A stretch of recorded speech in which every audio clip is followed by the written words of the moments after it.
we are back with a different stream malfunction. Um, yeah, I don't know what the heck started happening there, but we're back with a different stream.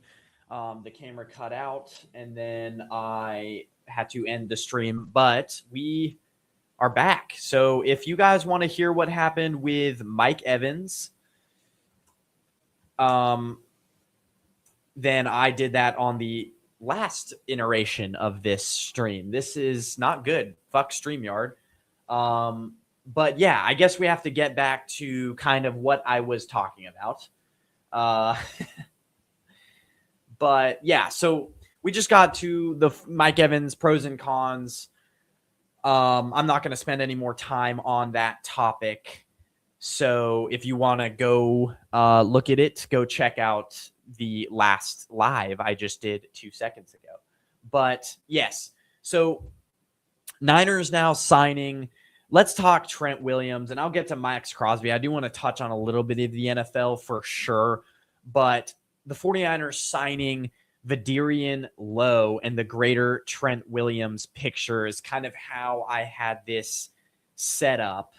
And let me quickly get up my notes here. But yeah, the 49ers, I don't know. I think here's the situation with Trent Williams. They have void years after this year. So if they cut him if they cut him post June 1st, they would basically not owe him anything next year. If they cut him before March 20th, they would not owe him because after March 20th of this year, they owe him $10 million. If they cut him before March 20th, I think, owe him still a certain amount of guaranteed money, but it would be $10 million more if they cut him after, if they cut him after March 20th. So the 49ers have no power in a trade so it was reported that the 49ers and Trent Williams are kind of not coming to an agreement on an extension. And so the 49ers really need to either cut him or trade him. Now, like I said, and it was also reported today that they are open for a trade. So as soon as it almost seems like to me, as soon as the 49ers and Trent Williams couldn't come to an agreement, 49ers are like, hey, he's open for a trade. But any team knows the Niners, all we have to do is wait till past March 20th, and then we can just, if they cut him, we can just get him for free. Those teams being the Chiefs, they were reportedly interested. And so the Niners have no power in a trade here. In a Trent Williams trade, they could maybe get him for a sixth or maybe get a sixth out of him, which personally, I think that's the best. That would be a win in the Niners case. But yeah, they have no power in this situation because, teams are just looking and waiting for that March 20th. They either need to, if this gets past March 20th, because I thought somebody was like, okay, after March 30th, which is the end of March, they'll owe him that $10 million. But then I was looking at over the cap, and it says that $10 million guaranteed comes into play after March 20th. And so, yeah, the Niners basically need to extend him now or cut him or trade him, but preferably trade him before that March 20th deadline. And so, yeah, what is my opinion on it? Here's both sides.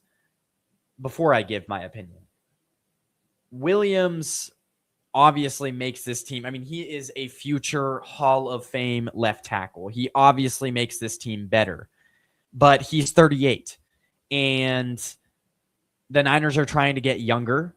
They're trying to get, younger players on their team, less core players that are over 30. And so will he help their chances? Yes.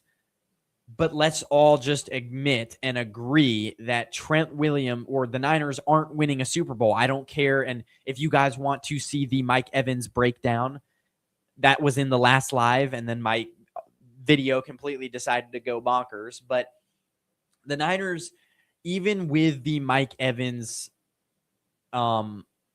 signing, they're not favorites. They're not favorites. And I'll go into how the Rams had a huge last couple of days and why they're way ahead of the Niners. But ultimately, does he help their chances? Yes. But I just don't think he's in an extension reportedly wanting, I mean, what is it, $38 million a year? He's wanting top of the line left tackle money. But he could at any time retire. At any time, he's not playing a full 17 games anymore. He's not even close to that anymore. He's not healthy the whole year. And so I don't think we should extend him. We should cut him before March 20th or try to find a trade. And if you can find somebody willing to pay a 6th round pick for Trent Williams, you take it and run. Even if it means trading him to your arch nemesis, the Chiefs. But I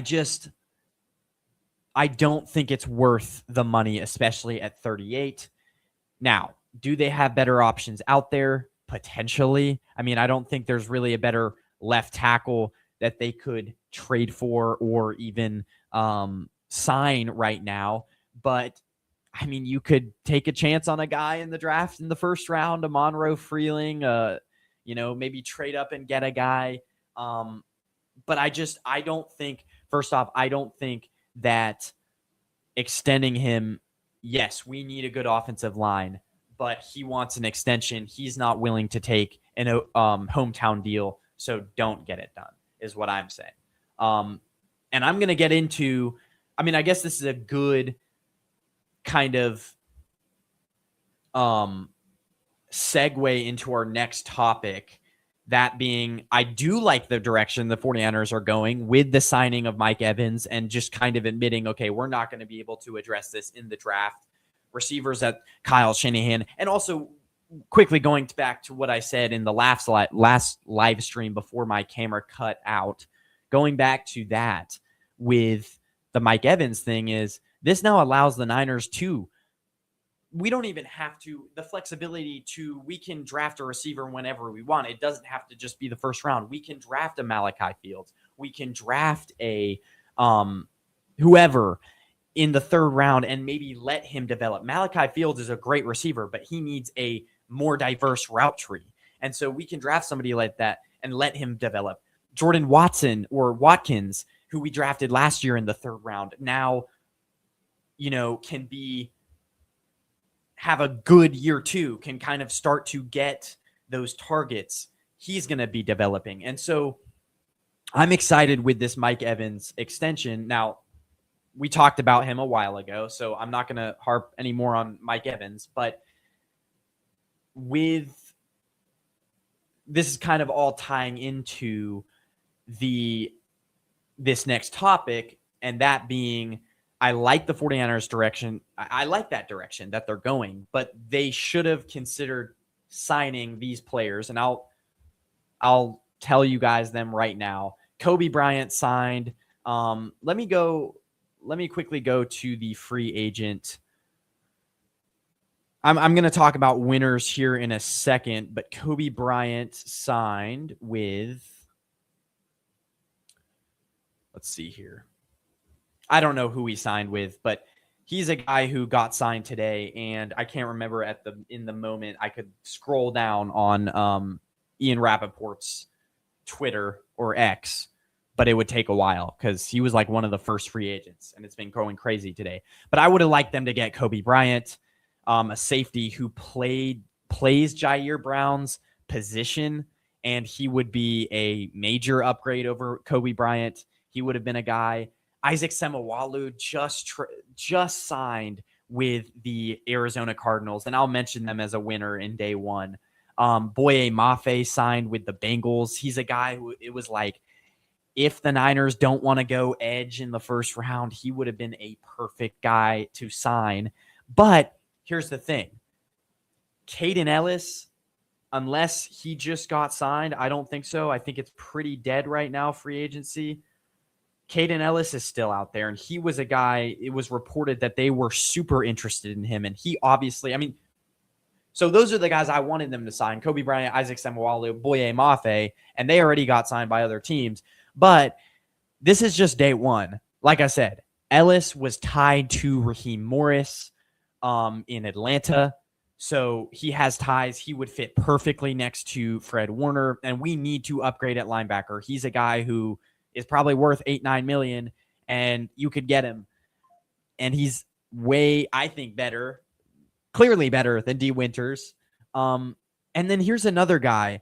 I was just talking about the offensive line, but you know what position the Niners could get slightly better at right away? Even if they lose Trent Williams, they could still improve their offensive line, and that is getting Joel Bitonio, the left guard from Cleveland. Would be a major upgrade over anything the Niners have had. He fits the Kyle Shanahan mold of being over 33. Kyle Shanahan doesn't want an offensive lineman or an offensive player in general who plays on his offense that isn't under 30. So Joel Bitonio, 35 years old, has a lot of experience in this league and has played at a high level. Left guard from the Browns. He's a guy who didn't get signed today. I was scrolling through. I was like, didn't he get signed? No, he hasn't gotten signed. So that's a guy who the Niners could get in day 2, where I would love that signing. So I think there's still moves that the Niners could do. I just was a little bit disappointed because I would have really been happy if they would have gotten a guy like Isaac Semualu,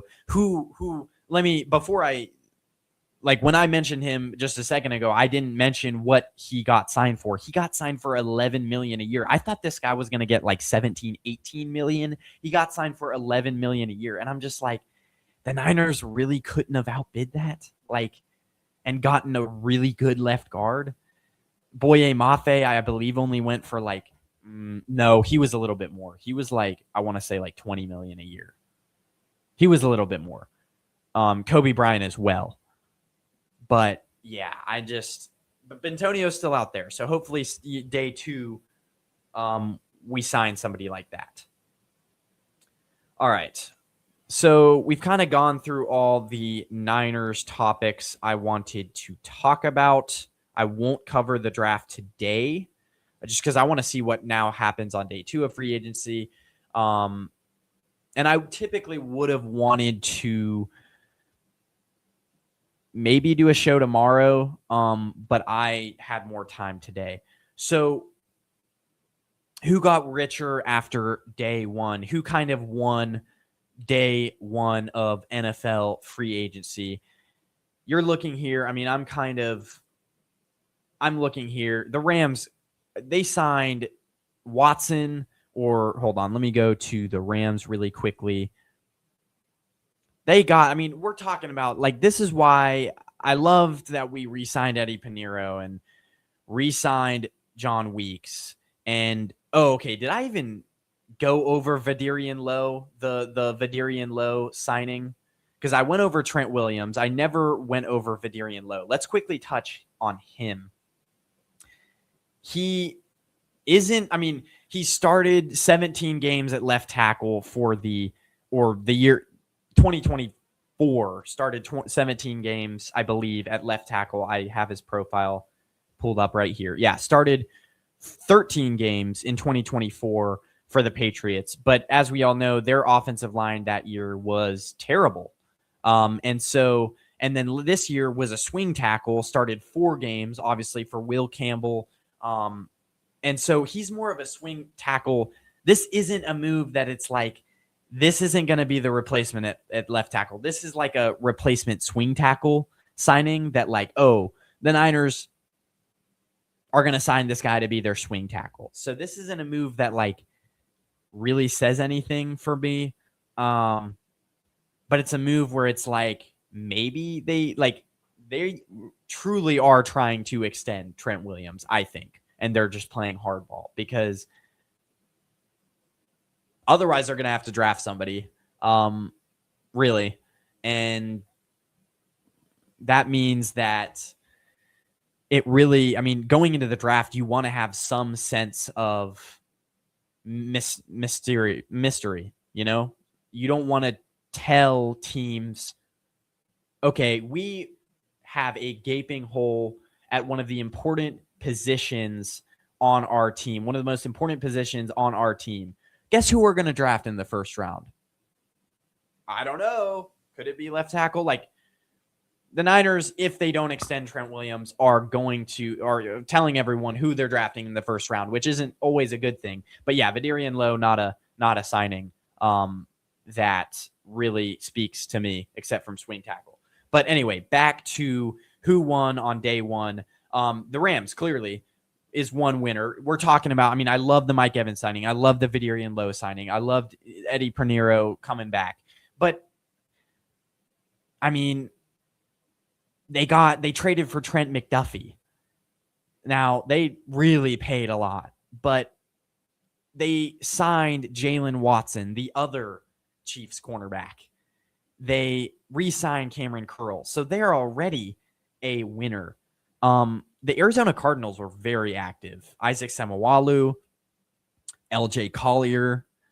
They got Roy Lopez. They really did quite a bit. They got 2 defensive linemen, Tyler Algier, Kendrick Bourne. So they were very active. Another team I wanted to bring up is the Jets. Let me pull them up really quickly because I was going back. They signed Breece Hall, obviously re-signed him, but they got David Onyemata. They really, really went defensive line here. Joseph Osai, David Onyemata, Kingsley, and Enagbare. But the real big ones was Osai and Onyemata, and then Tavondre Sweat they traded for. And then they got Demario Davis, who is a veteran linebacker, was good for a long time, and he's going to kind of be leading their defense a little bit. And so they were very active in free agency, rebuilding that defense.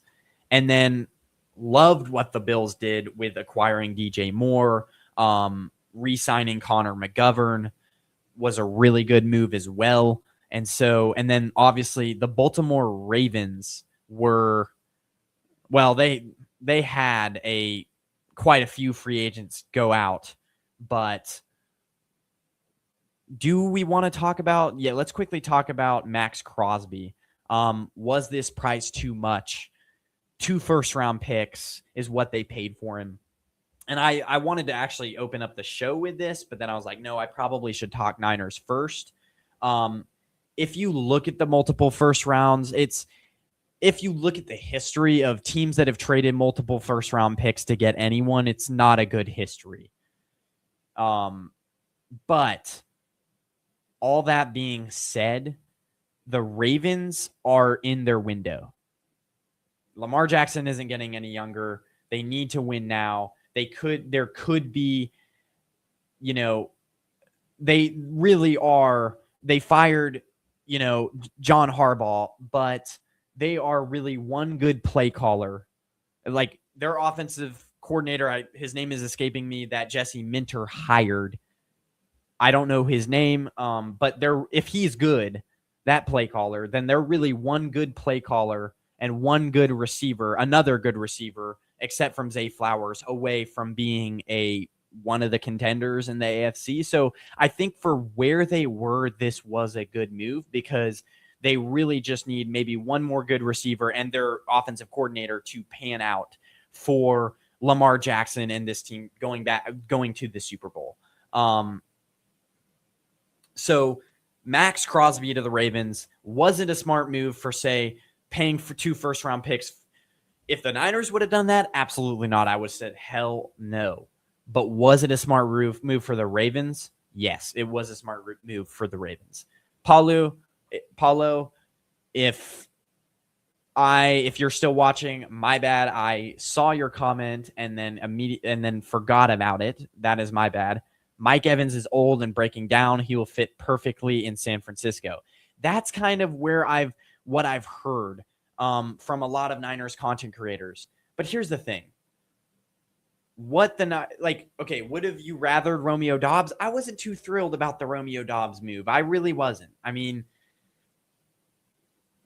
and then are you going to break the bank for Michael Pierce, he got $30 million per year. You know, are you going to, I mean, the only other move that I would have been happier about than signing Mike Evans was drafting a receiver in the first round.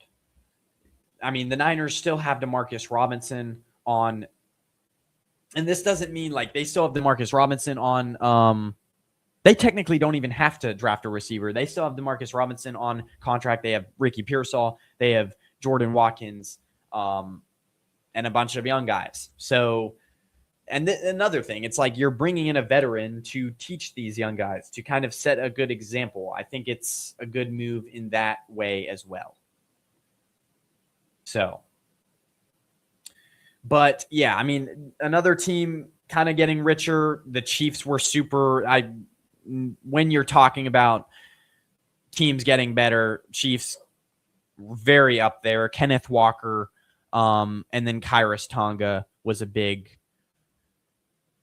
time signing as well. And then Las Vegas was super aggressive, obviously landing Tyler Linderbaum for about $20 million a year. And then Kwity Paye, Jalen Naylor, Quay Walker. They spent big. Quay Walker was the biggest linebacker name in this year's free agent class, I guess you could say, and he signed a 3-year, $40.5 million. Teron Johnson, they traded for, so they were very active. If there's anyone here, I believe the Las Vegas Raiders spent the most out of anyone, but I'd have to double check that. So, yeah, and then we'll look at the Chiefs. They got Kenneth Walker. Already said that. Yeah, it was a very active day one in the NFL. So, yeah, I think that's the show. If you guys want to go watch, like I said, the first, I believe it was like 12 or 13 minutes about me talking about Mike Evans. That was the longest segment of this show. The Mike Evans signing. Go and do that. It was on a completely separate live stream. So, and then my camera decided to completely cut out. Not sure what that was about. But guys, go have a good rest of your night. We'll be back maybe this weekend to talk more Niners. And really, I mean, I think March 20th is a big day. That's when we will make the decision on Trent Williams. So that's a huge day.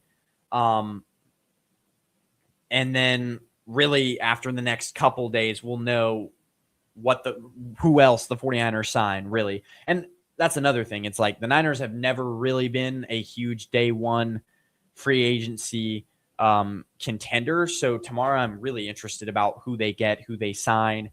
And then, yeah, we'll continue. I mean, I want to go live again later this week to kind of now do another mock draft because I've now been getting into I call this first round. After the first round, you know a lot about those prospects in the first round. But then when you get to second, third, fourth, that's really the meat and potatoes of the draft where it's harder to find film on those guys. It's harder to find breakdowns on those guys especially in the third, fourth, and fifth round. And so, but have really recently started to get into the second and third round. I have a pretty good feel of the second round. Now I'm like really trying to grind through the third round whenever I have time. But yeah, guys, it's been a fun stream. Go Niners. Good night.